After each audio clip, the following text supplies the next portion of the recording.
Hello, everybody. It's so great to be here. I'm really excited to have this conversation with Marc today. He's a friend and somebody I really admire.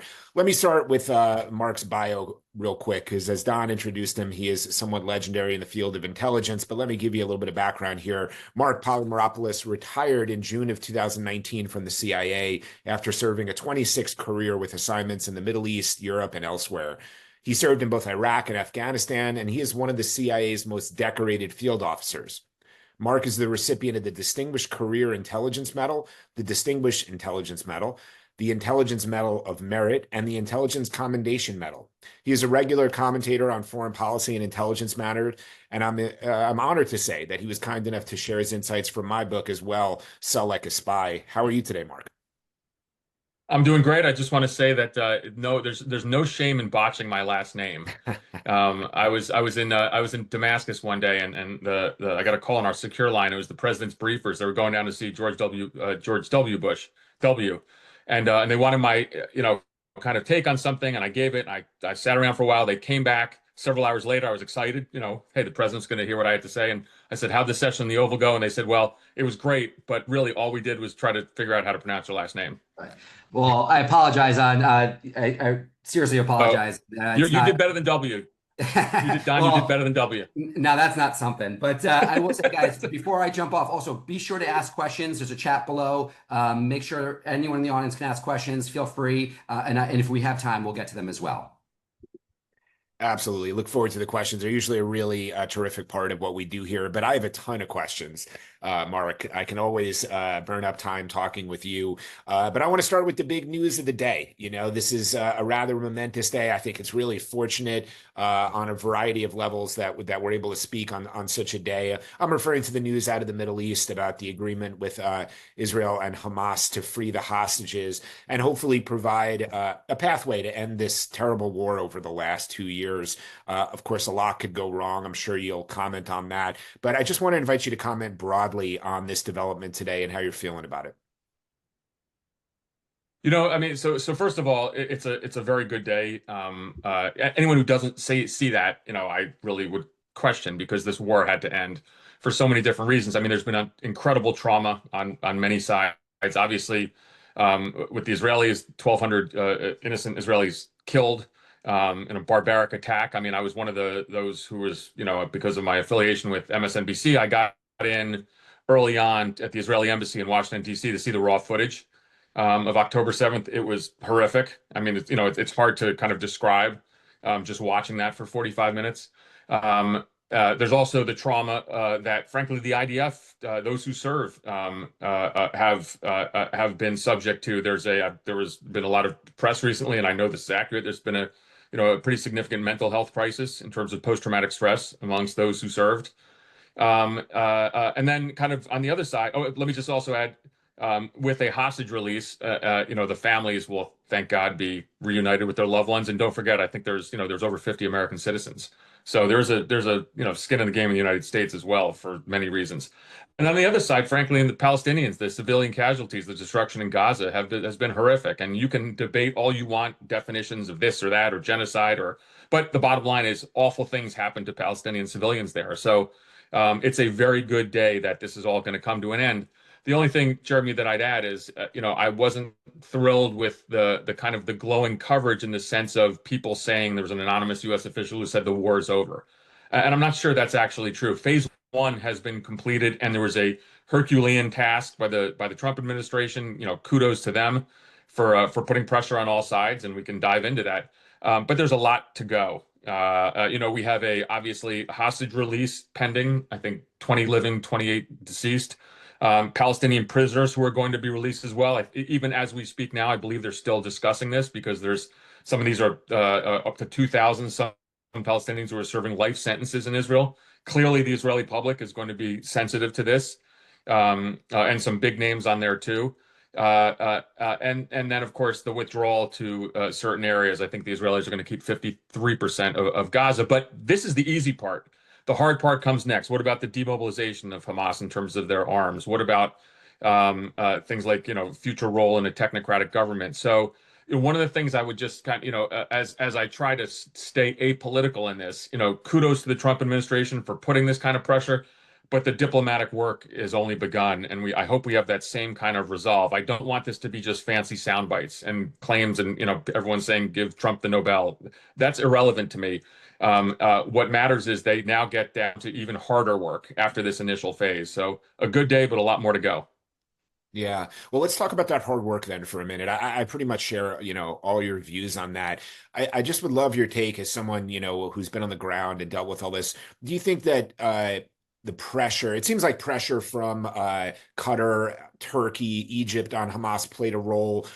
Pressure from the IDF going into Gaza City seems to have played a role. What's your take on that and what comes next? Do you think Hamas is facing an existential crisis where they will have to give up their arms because of pressure, because of a lack of funding?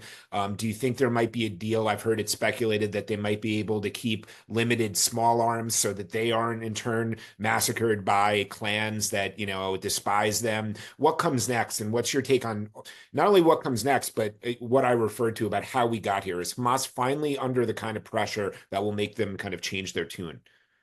Well, I think the answer to all of that, and I'm not punting on this, is yes to everything. I mean, again, it comes into political narratives now, so one has to be careful. And it's only military pressure that did this. Well, no, not really. That helped. Or it's only diplomatic pressure. But I think it's a combination of a lot of things. I mean, it seems to me what really kind of changed the equation and is the failed Hamas strike on Hamas leadership targets in Doha.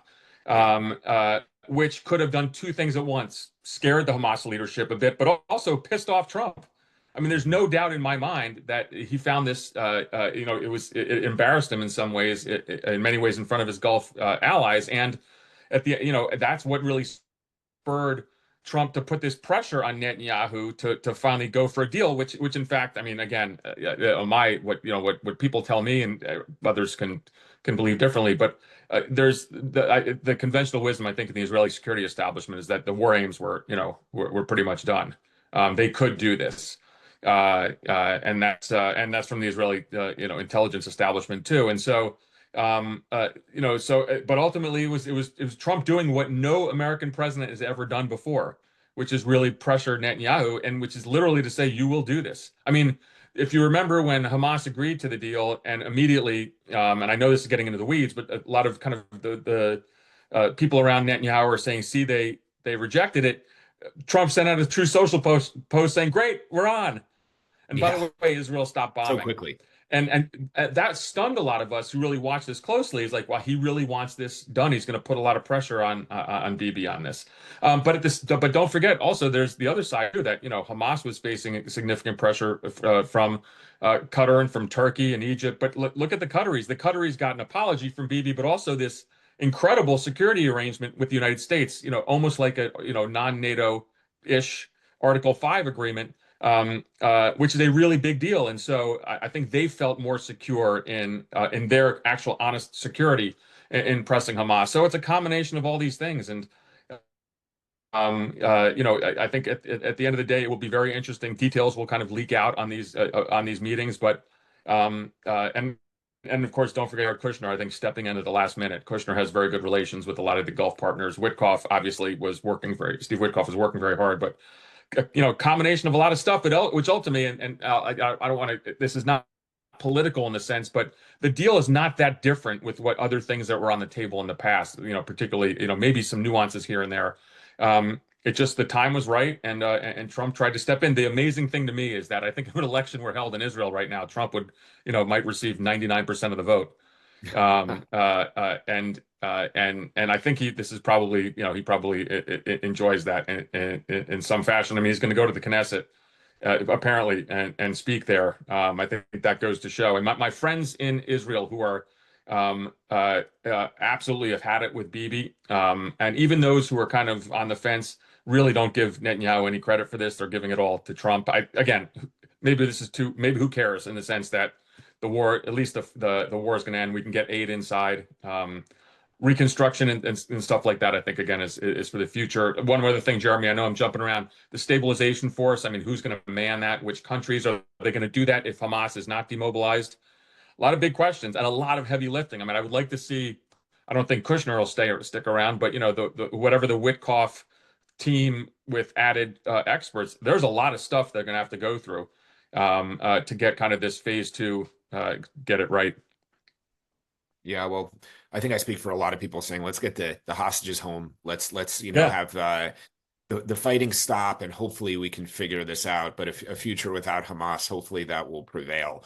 And we'll see where this goes. The question I've been kind of dying to ask you were about some of the intelligence missions and failures since 10/7. So this is a great opportunity to talk to someone once again who's, operated in this region and not just run agents. You've had guns in your hands. You've been in northern Iraq. You've done a lot in Afghanistan. So you understand the paramilitary component to many of these missions as well. And I just want to get your thoughts on the failure of intelligence on 10/7 and then the incredible successes that Israel has seen since then. And I'm, of course, talking about the Hezbollah beeper operation, the decapitation of its leadership, the war with Iran, and the apparent infiltration of Mossad into the country to build drones and other missions over the last 2 years. I think you called the beeper mission, if I'm not mistaken, on Twitter, something like the greatest kinetic intelligence mission in the last half century or something like that. Yeah, that I've ever seen. Yes.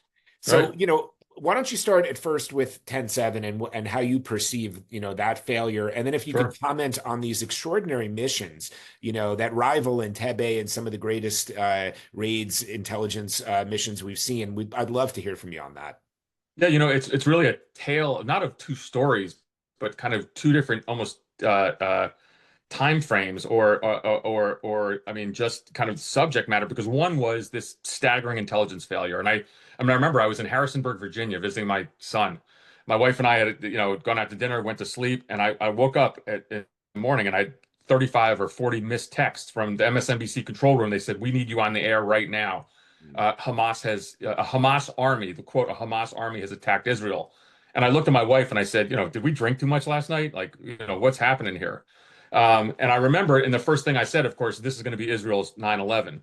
And I said that not in two ways. One is because you could sense, oh my God, what happened? There might be 1,000+ people who were killed. This is catastrophic. The equivalent of tens of thousands in the United States if it happened. I mean, a trauma that, of course, did affect the Israelis deeply. But the other part was, how did this happen? And I was a case officer, so obviously I always am kind of lean towards the importance of human intelligence. That's recruiting an agent, someone who can kind of dive into the nitty gritty of a certain country's intelligence service or foreign ministry or a terrorist group. You can task them. I mean, it's not a signals intercept. It's not an image from a satellite. And what it turns out happens is that, and this of course, as we talked about the Israeli intelligence services, is a difference inside Israel. This, Gaza, the territories, Gaza and the West Bank, are the responsibility not of Mossad, which has that kind of aura internationally, but of Shin Bet, the equivalent in the United States, of course, of the FBI. And it turns out that Shin Bet, did not rely as much as they had on the past, because they used to be really good at this on human sources, and there was a lot of technology that was utilized, whether it was drones or the fence. But there was and signals intelligence, but an over reliance on that.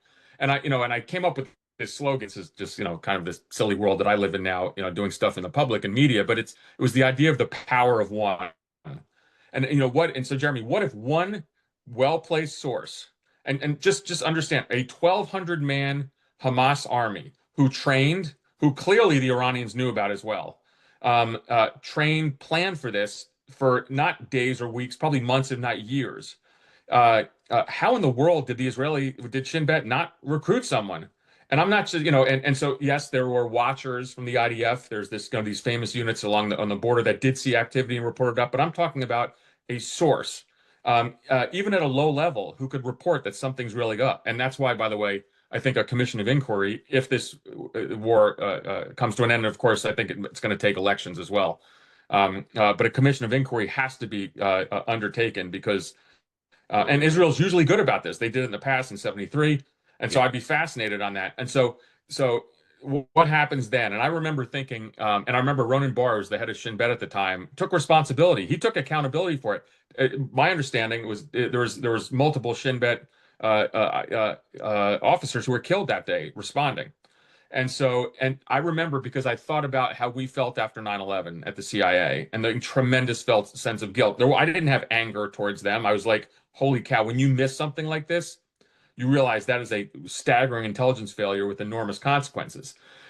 Now contrast that with Mossad, the external service, and that's the service I worked with at several key times in my career. And I worked very closely with them, and I had a lot of respect for them.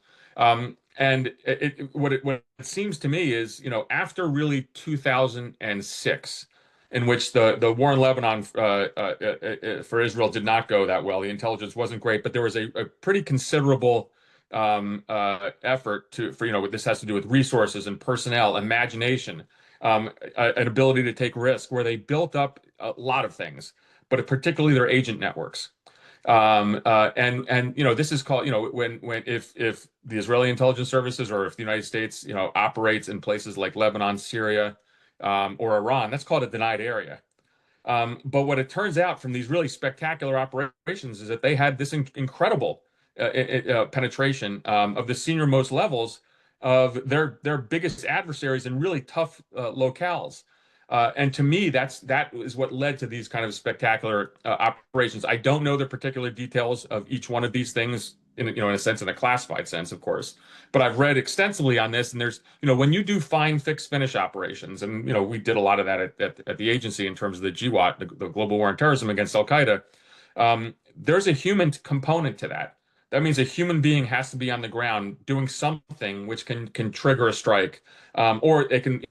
It can be a human-enabled technical operation. They can put in a thumb drive somewhere, but they had the Hezbollah penetrated to the core, and that pager operation was something else, in which also took an incredible amount of creative thinking. One of the things, Jeremy, is people have asked me, could the U.S. have pulled this off? And I don't know, because we have much less of a risk tolerance, but and of course this had to do with supply chain operations. It was creating front companies. I mean, it was really impressive. And so and by the way, in all these things, and so everyone, some people say, Mark, you sound like a fanboy of the Israeli intelligence services. Well, I'm impressed by their capabilities, but by the way, the operations that they undertook and the people they took off the battlefield had a lot of American blood on their hands. Some of these Hezbollah members, Hamas members, 100% were on our radar screen. And so in many ways, when I say they didn't do us a favor, they did us a solid. And that goes to the kind of the cooperation that the U.S. and the Israelis have had over many years. Yep. Agree with a ton of things there. And I could probably spend the rest of our time together talking about that, and happy to with questions. Because I'm just so fascinated, even though I know that you weren't a part of it, just the methodologies and how this all happened. But we'll save that for over a beer sometime. But one quick thing on that. Again, sure. It's how it's case officers. Obviously, I would imagine the Mossad officers are probably under commercial cover. There's false flag operations, a lot of patience, and I mean, just things such as how do you they had the advantage, I think, of Syria falling apart a bit. But also with some of the kind of disruptions in Lebanon, but they took the initiative and got into these areas. Now they also sometimes, again, getting in the weeds, would run a principal agent network. So maybe it's not a Mossad case officer, maybe they recruit someone to go in. But again, resources, dedication. One former Israeli SIGINTer from 8200, their SIGINT outfit. I asked them, I said, how'd this happen? They said, it just has to do with a ton of effort and resources and kind of laser focus. Iran is our enemy. Hezbollah is the aircraft carrier that sits on our border. It's the Iranian aircraft carrier. We have to do this. We cannot allow 2006 to happen again. And they did it over time and turned out to be incredibly impressive. Yeah, I mean, I was going to say, of course, it's urgency. It's that urgent threat there. But it also feels like if you compare it to the U.S., the CIA is such a sprawling bureaucracy. And there's, it's so big. I feel like the Mossad will be much more nimble, in a smaller country facing this kind of existential threat to be able to pull off this kind of thing. Well, it's urgency. I think urgency is a perfect way to describe this, too. I mean, again, this is we are certainly an interdependent world, but the United States is not looking, I literally, when I think about Gaza, I live in Northern Virginia and looking at Washington, D.C. I mean, that's how you have to kind of look at this. So the Israelis have a much bigger, question of existential threats, and I would argue that the Mossad's focus on Iran and Hezbollah, probably was more of an existential threat in their mind than Hamas would have been. Yeah. And so, even though Hamas did awful things on October 7th. Yeah. Well, you referenced Syria, and I want to ask you about Syria. I know you spent quite a bit of time based out of and operating out of Damascus. What's your impression of Syria these days, and what do you think about Ahmed al-Shara? So one of the really weird things I witnessed the other day, and there was an intelligence foreman, and my former boss, David Petraeus, the former director of the CIA, was interviewing Shada, and he said, "I'm a fan of yours." And everyone kind of stepped back a little bit because, Yeah. of course, Shada was someone who has certainly fought in Iraq, was imprisoned, and now is obviously the leader of Syria. And so it was fascinating to see what happened. Certainly, just overall, I think this will come out eventually. There's certainly been some reporting on it, but the Turkish government was very much in behind Shada and all of his kind of blitzkrieg move, taking Damascus. But for someone like myself who lived in the old days of the Assad regime, it was a terrible place. I mean, I loved Syria and I loved living there because the Syrian people, amazingly enough, were incredibly warm towards Americans. There's hundreds of thousands of Syrian expats who live in the United States. Everybody had a relative there. But the Assad government, starting with his father, Hafez al-Assad, and then Bashar, was a terrible, oppressor of human rights. And of course, Bashar, killed 500,000 people in his country during the Civil War, and really, with barbaric atrocities. And so I was happy to see the regime fall. And so what happens then? Well, then you have this kind of, someone who is, it's kind of, HTS, Shada's old organization, kind of Al Qaeda light, if you want to call it, Al Qaeda curious.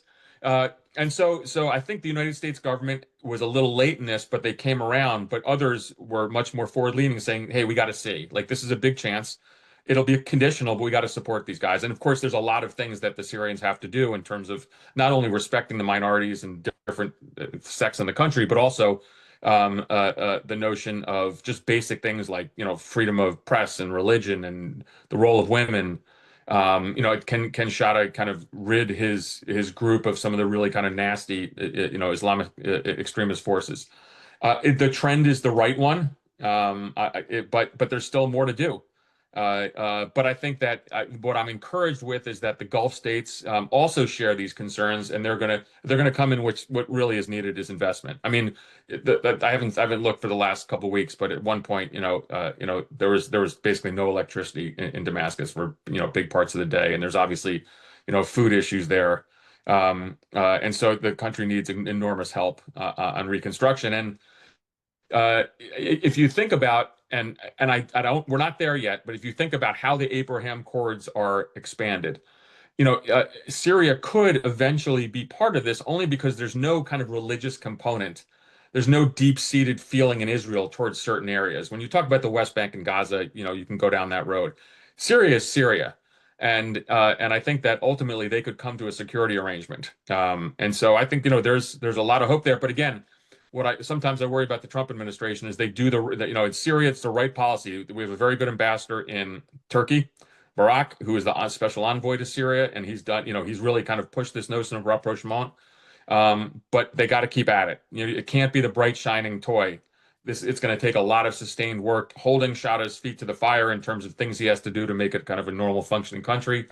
And the last piece too, and I should have led with this all, is the counter-ISIS mission. ISIS is still certainly relevant in Syria, and Shada's forces are helping us on that. That's got to continue, because if you think about what's the number one national interest of the United States, it is the threat of ISIS from Syria, which is still a big concern. Yep. Great points. Great points. I want to stick with the Middle East here for a minute. And you were referencing Turkey, and I want to talk about Turkey for a moment, because it's such an interesting country. It's Muslim but not Arab. It's in NATO, but it often doesn't act that way. if you squint, it's still a democracy of sorts. And it used to have close ties with Israel, but those have frayed. You referenced the Gulf countries and their influence in Syria. Obviously, Turkey has a big role too. How are you feeling about Turkey these days in this kind of new Middle East that's forming? Okay, my last name is Polymeropoulos, so this is going I to pain me to do. say anything positive on this. But no, I mean, my father will be angry with me. But look, but big picture is, I think, well, first of all, obviously, President Trump has a strangely warm relationship with Turkish leader Erdogan, and so in many ways, that's probably a positive. Not if you want to talk about human rights, but when you talk about how Turkey can play a productive role, because Turkey is a major regional power now. And if you think about the balance of power in the region, and the Israeli national security establishment 100% is thinking this way. Clearly, Israel is the leading power after Iran has been severely degraded, Hezbollah decimated, Hamas same, and Syria essentially gone. And again, a government from Shada who's saying the right things, that they don't want any trouble. And so all of a sudden, you actually have this kind of interesting great power rivalry in the region between Right. Israel and Turkey. Now that, and I say this, and so put aside that Turkey's a NATO member, and we have, that is important for kind of other arenas. But in terms of in the Middle East, I think that what we're going to see is, how does the U.S. balance that role? I mean, we're allies with both countries. There's my friends in Israel are worried about how powerful Turkey has become. It's kind of interesting how amazingly things have changed. I think that one of the tests will be how Turkey is behaving in Syria, and so far I think that the prognosis is very good. The biggest irritant in U.S. Turkish relations is, of course, the fact that we kind of canceled, delayed, put on hold the sale of F-35s because the Right. Turks bought from the Russians an S-400 air defense system, and everything I hear now is that that's the resolution will be as follows: that Turkey might just give it back to Russia. You can't have I have both. heard that. You cannot have Wow. the F-35s and the S-400. That's just for counterintelligence concerns. But I think that President Trump has said several times that there are solutions in the offing here. One of the things I heard is that the Russians just actually might need it back because of how poorly they're doing. And so ultimately, I think there will be kind of a resumption of that positive U.S.-Turkish relationship, and a lot of that I think is just going to depend on kind of, again, this strange personal relationship between the two leaders of the U.S. and Turkey. Yeah. Diplomacy has gotten so kind of personalized now. It has.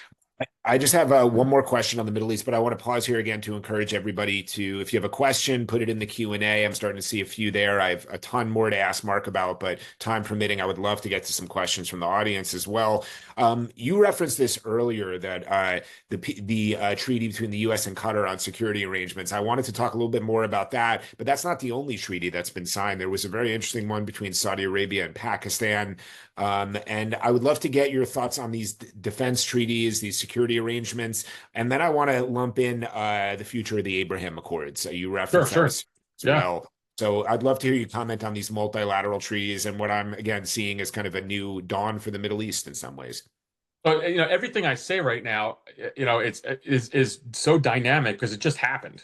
Yeah. And so, the Saudis signed this kind of thing with the Pakistanis. And I think that one of the reasons is because they really aren't sure of where a U.S.-Saudi strategic treaty, which is kind of hanging out there, where that will go, because we can't resolve what? The conflict in Gaza. Right. Now, amazingly enough, the conflict in Gaza takes a turn when the Israelis take a shot in Doha at the Hamas leadership. And as one of the kind of the things we have to do to kind of get everyone back together is not only the apology from Bibi to the Emir of Qatar, but we have to give the Qataris this extraordinary deal that rivals what we have with Israel. And the Saudis are looking at this going like, hold on a second. And I know I'm being really simplistic here, but that's the way you kind of have to look at these things, because that idea of such a security pact, and by the way, it's done by executive order. This is not ratified by the Senate. So that's one other key component too. This could change down the line because it's not ratified by the Senate, and another U.S. president could alter that, which goes back to the idea of where does Qatar go? Where is Qatar for us? Obviously, a location of the biggest U.S. military base in the region. and a country which gets hammered in the U.S. press mercilessly because they play this middle role, this middle ground role. Obviously, did it with the Taliban. And then with Hamas, where you allow the leadership of some of these countries to remain there. In the past, Qatar has certainly been. There was a lot of charges of their kind of financial support for terrorist groups.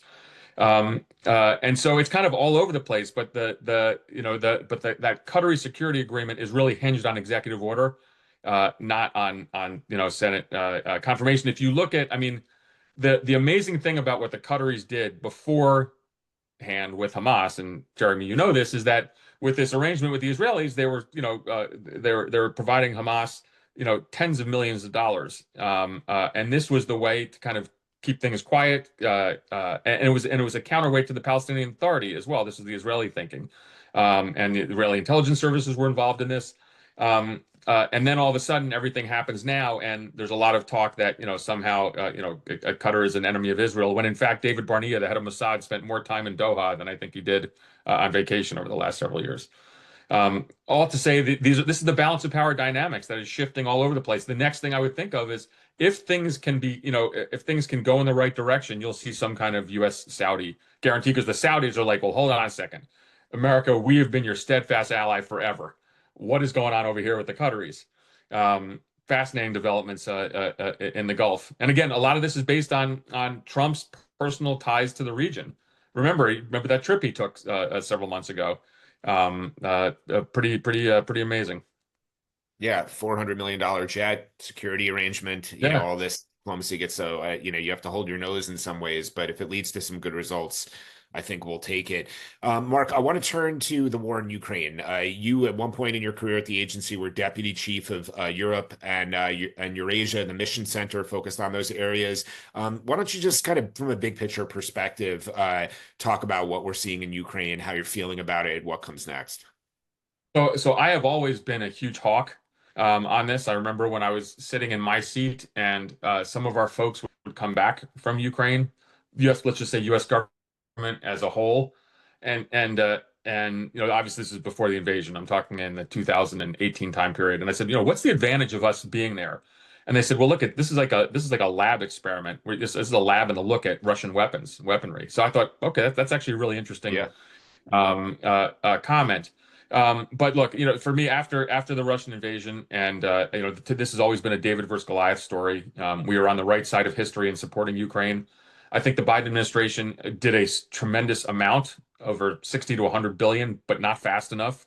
Took a long time for F-16s and certainly the ATACMS, the long-range missiles, to get there. There was this, I think, unfounded fear of kind of nuclear escalation that people in the administration, the Biden administration, kind of were trapped by. And then Trump comes in and everything kind of goes haywire because this whole platform was not being interested in certainly providing assistance to Ukraine. There was the disastrous Oval Office meeting with Zelensky's suspension of intelligence ties.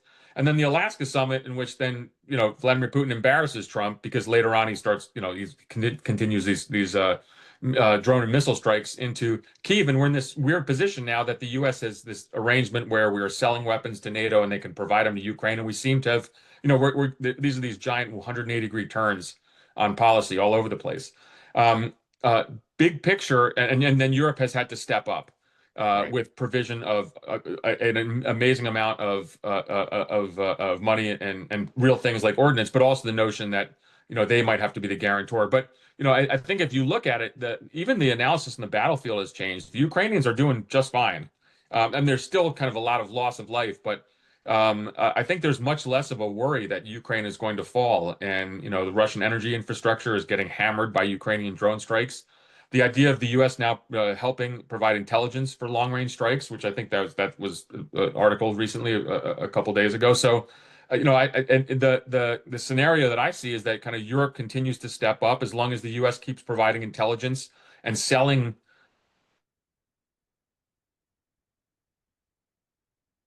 Tomahawk cruise missiles are now on the table. I think they'll be okay. And my final analysis on this is that Donald Trump definitely wanted to pressure Ukraine for an agreement. He went to Alaska, and Putin really blew it. I mean, Putin had a chance there to show something reasonable. I think Trump wants to settle the war, and settling the war, in his view, was pushing Ukraine for concessions, and it went completely haywire because Putin wasn't a part of that. It really miscalculated. And so now you're at the point where the U.S.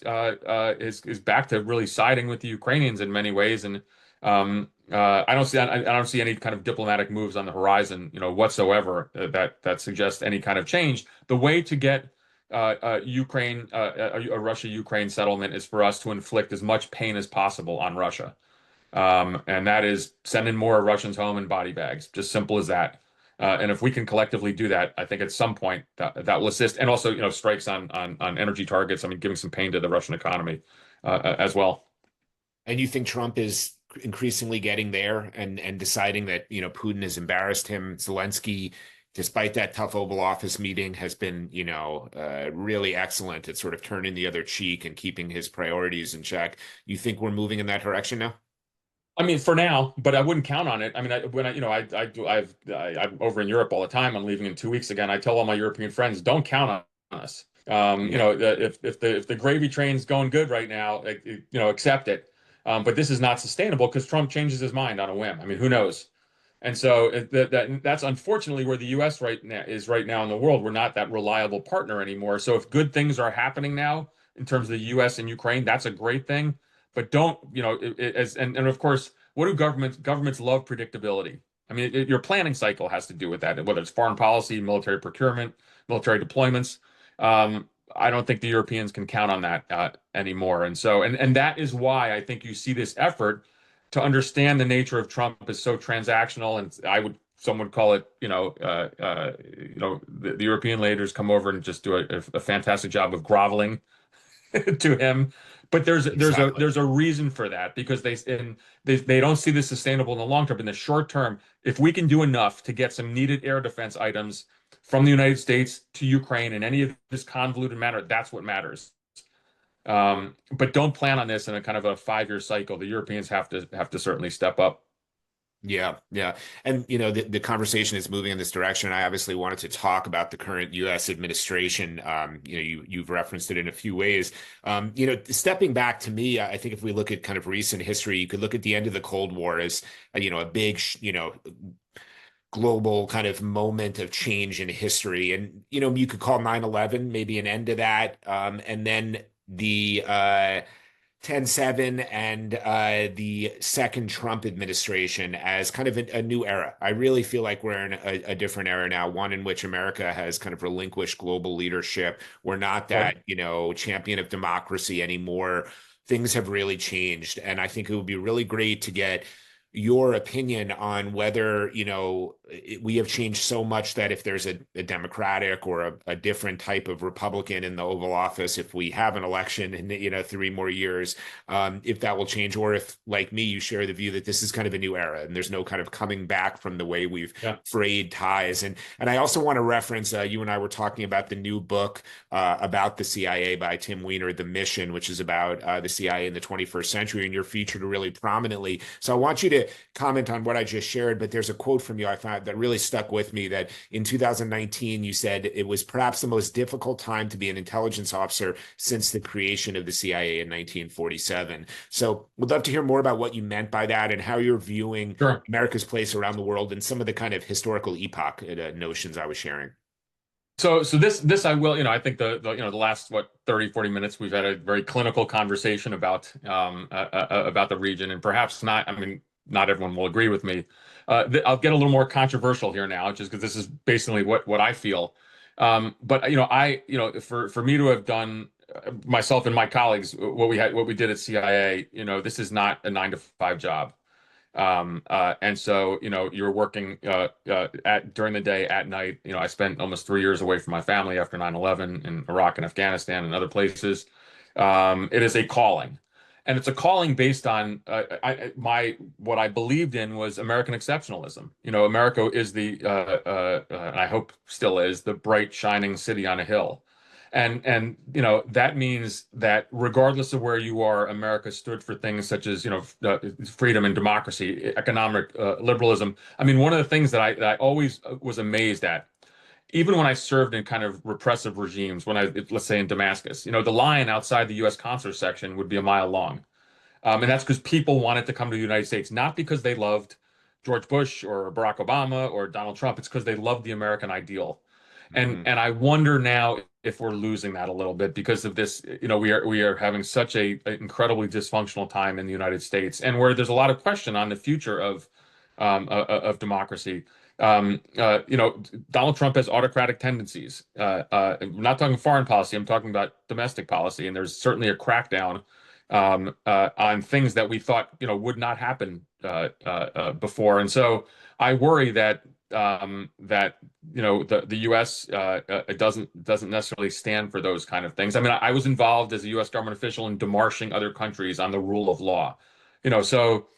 Something would happen in XYZ country, and the country team, the ambassador, then all the section chiefs would say, go to your counterparts. And by the way, there's corruption here, or there clearly there was an election that was something bad happened in that. I'm not so sure we can actually be the ones to wagging our finger. We can be wagging our finger at people anymore, and I think that fundamentally that has upset me as an intelligence officer. The 2016 interference by Russia in our elections. That's a fact. I mean, they did it. Now, did they sway the election? Who were they pulling for here and there?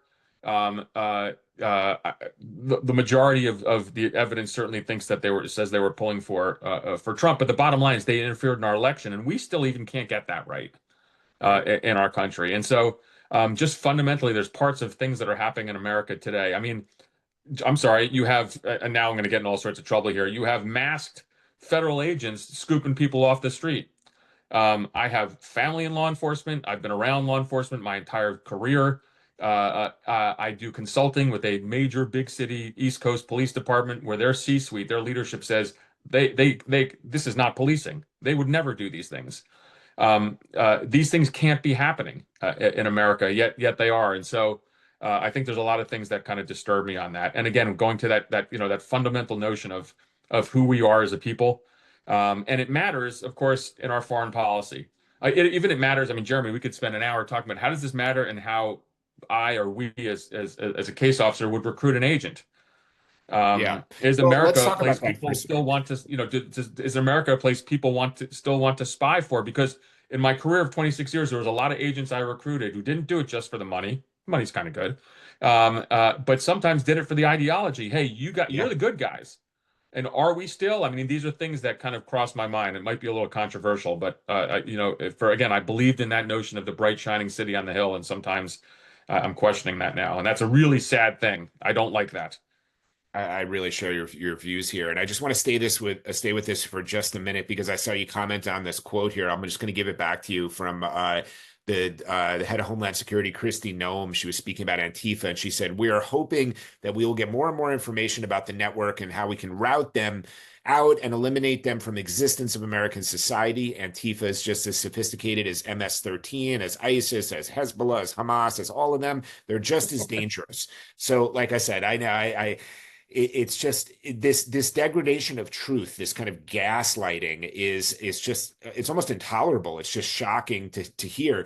But what I want to ask you is about what you were just sort of alluding to, people who might, become an agent because of ideology or just the soft power of the US. Like how does this affect our relationship with allies, with people who might work with us overseas when they read such ridiculous nonsense from an official in the US government?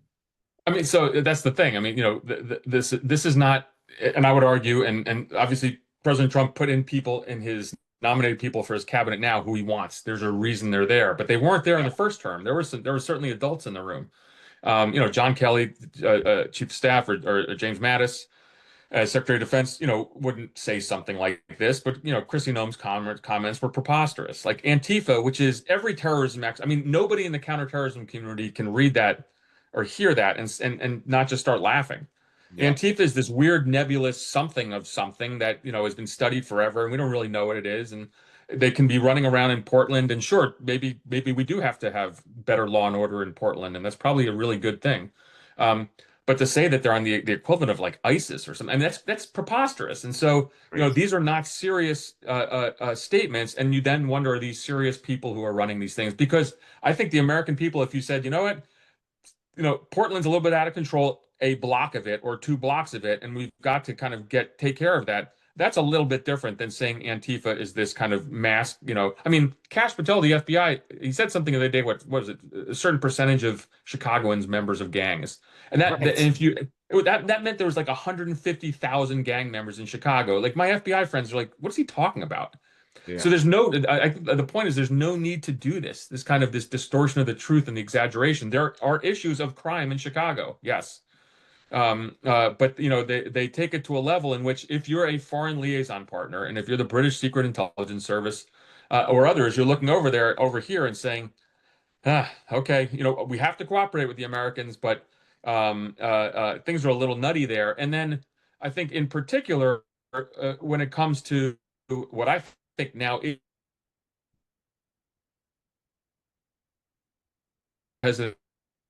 and I had people in the press, if someone's, you go to a British government official and say, are we still cooperating together? In a liaison relationship, they say nothing's changed. And I would be like, BS. And then I'd go out with them and have a couple bottles of wine. I'm plying them with bottles of wine. And at the end of the day, they say, you know what? Of course, we're going to restrict intelligence because you have people in leadership positions in your community who really are kind of disturbing to us. And we're not going to tell you we're doing it, but we're just going to slowly ratchet it back. I mean, in my mind, and there's, so you have someone like Tulsi Gabbard, who there was enormous questions about her kind of statements in, pro-Putin statements over the years, or things that she did when she went to see when she went to Syria under the Assad regime. I think our foreign partners are going to think twice about sharing their crown jewels. And again, ultimately, that makes America less safe.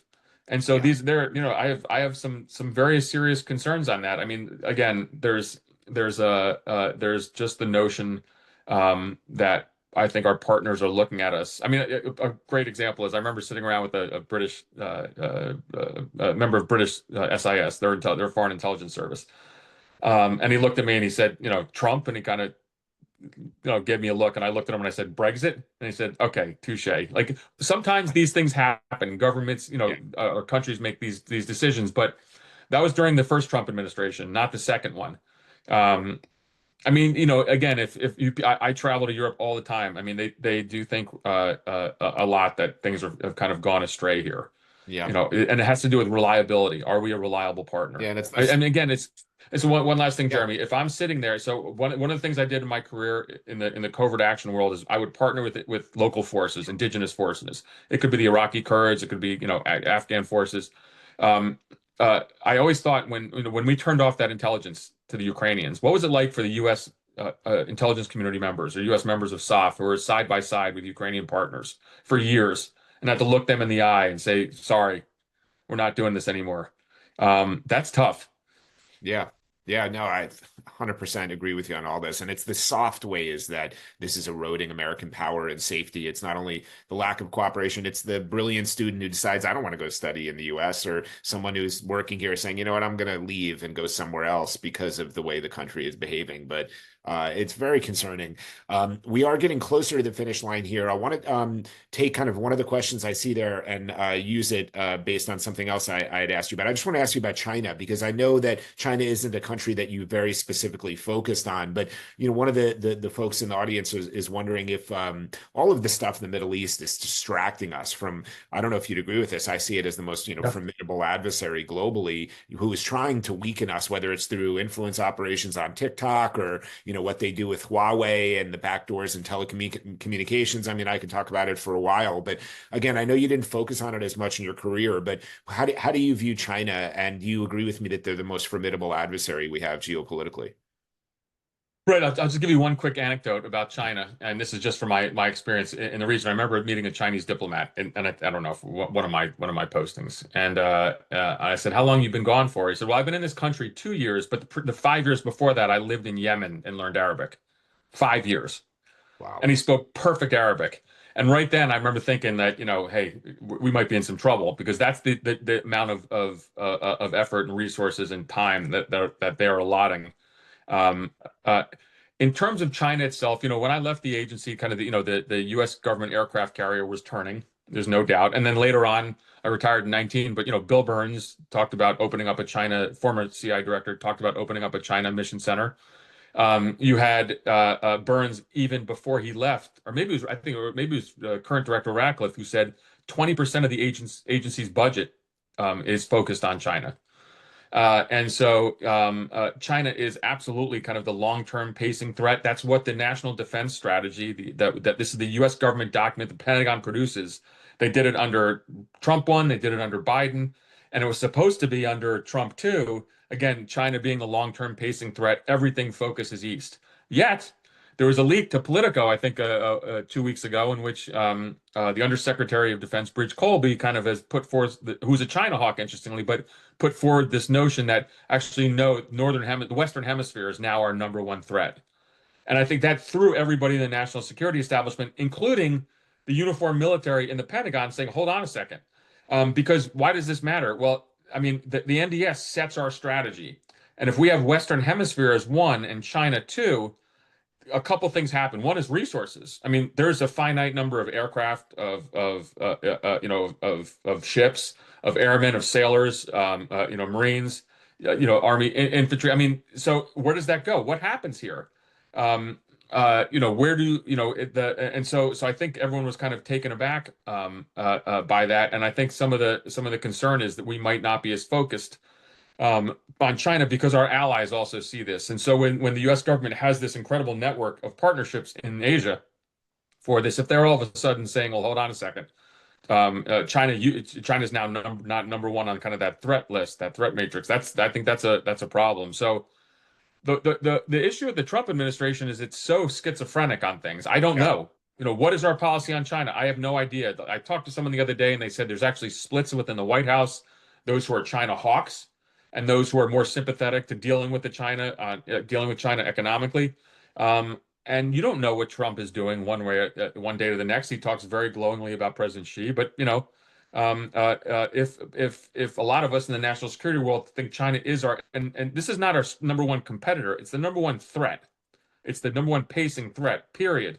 So Jeremy, here's the question. I mean, amazingly enough, I just did a similar thing like this the other day, and someone asked me, what do you think Trump's going to do if China makes a move in the Taiwan Straits? I don't know. In the past, you'd say, well, we have a pretty ironclad commitment. At this point, I'm not sure anybody really knows, especially if all of a sudden we're running around, drilling narco traffickers, off the coast of Venezuela in Colombia, and everyone's kind of hooting and hollering about that. Well, hold on a second. Yeah. I was going to ask you something similar or say something similar about Taiwan. I mean, if you're the Taiwanese, you can't be feeling very comfortable right now with this mercurial president who doesn't seem to have any true grounded values, who's just truly transactional. Marc, with just a couple of minutes left, maybe it's a little foreshadowing for our discussion next month with 2 former colleagues of yours, but I want to talk about technology and espionage. And I want to use another quote of yours from the mission, because in the mission, it references, one of the lowest moments in the 21st century for the CIA, the Coast attack, where 7 of your colleagues were lost. It was a terrible tragedy. And in this quote, as that, in the lead up to that, there was a question of evaluating this individual, the supposed doctor. And the quote from you is that with someone of this importance, you need a CIA case officer, an operations officer, to really look the asset in the eye and get a real assessment of what we're dealing with, see if they're telling the truth or not. And along with your support, I wrote a book about, the human side of intelligence and how we relate to people and what motivates them. So I'm really interested in this, and might be a good final question. The human side of intelligence is extraordinarily important. We were talking about it earlier, but today, and we were just talking about China, and this is very important there too. The rise of AI, the rise of facial recognition technology, the omnipresence of cameras, it makes espionage so much more difficult. So I'd love to hear, just as a final thought with our time together, your thoughts on the role of technology in espionage. So I love this issue. And so there's a term for it now. It's called, we live in the UTS environment, the ubiquitous technical surveillance environment. And I'm sure many in the audience understand what this is, but it's just this notion that, that sensors are everywhere. You go to an airport, there's biometrics there. Obviously, you get in your car, there's a GPS. Everyone is addicted to this. this horrible phone that I'm on way too much. You drive in a city, there's smart cities, there's cameras everywhere in terms of traffic cameras, or there's just cameras along in every store on every corner in terms of deterring crime. But it's the idea that there's this kind of crazy technology or amount of technology where everything is interconnected and it really kind of dominates your life. And so the espionage world has changed dramatically because of that. So there's a couple things kind of stepping back. How do you deal with that? How do you deal with the notion that that a CIA officer has to go out and meet an agent, hopefully in person, but is that even possible? I mean, is every area a denied area now? And so I love this subject. I do a lot of talks around the country. I remember I went to the Naval Academy last year and I challenged the midshipmen. I said, if you go to the intelligence community, this is what you have to, because they said, okay, how do we combat this? I said, well, that's your job. How do we get past this? Because the old days of a CIA case officer, leaving their residence in a country, running a surveillance detection route of 2 hours, you're black, there's no surveillance, you get your meeting, you make your meeting, the operational act, you go back home, you think you're the hero, or you go and you write it up as it be. That doesn't work anymore because what if you tripped over one of these surveillance networks? Because you can't see someone physically following you. That's what we used to do. And so what if one of these sensors, which again dominate our life, pick us up? And by the way, when that's recorded in perpetuity. So that essence of time is now gone as well. And I think my former colleagues I'm sure will allude to this next week, because at the end of the day, a hostile service can then have records of movements of everybody in that country, and with AI, figure out in a second, if you're under scrutiny, where you were. And by the way, then they match it up with, well, okay, where did everybody in the foreign ministry, 7 weeks ago on Sunday go? And they can actually catch someone in an operational act. So how do you defeat that? But I left when I left in 2019. I remember still saying to someone on our 7th floor, like, we always will be able to meet an agent. We have to, because what I said, the quote that I guess I gave to Tim Weiner in the mission is that we always have to be able to look an agent in the eye. It's just really hard now. It's unbelievably hard, and so that's going to be the biggest challenge. CIA has a UTS center. Again, Bill Burns openly talked about this, a ubiquitous technical surveillance center, because that is going to be absolutely the key. Is how do we run secure agent operations in this age of kind of data, not explosion, but also retention. You look at it, the explosion of data, the retention of data, and then the exploitation of data by our adversaries. That's some scary stuff. I mean, I don't know if I can sit around and have my Jameson at night anymore, because you don't know if you've been caught, and you might never know. Huge challenge, but that sounds like a tremendous subject for your next seminar for sure. Well, after this discussion, I think I want my Jameson right now. And, that's right. And I know I'm not alone. So, Marc, thank you very, very much. Jeremy, thank you as always. Incredible discussion, incredible topics of discussion. And quite frankly, I think I'm a little bit more concerned about the state of the world now than I was at the beginning of the session. So let's take that for what it is. And I do owe you a Jameson. So there you go. Thank you, everyone. Great pleasure to have everyone. The recording will be shared to those that attended and those that registered. So thank you all once again, Marc. Thank you.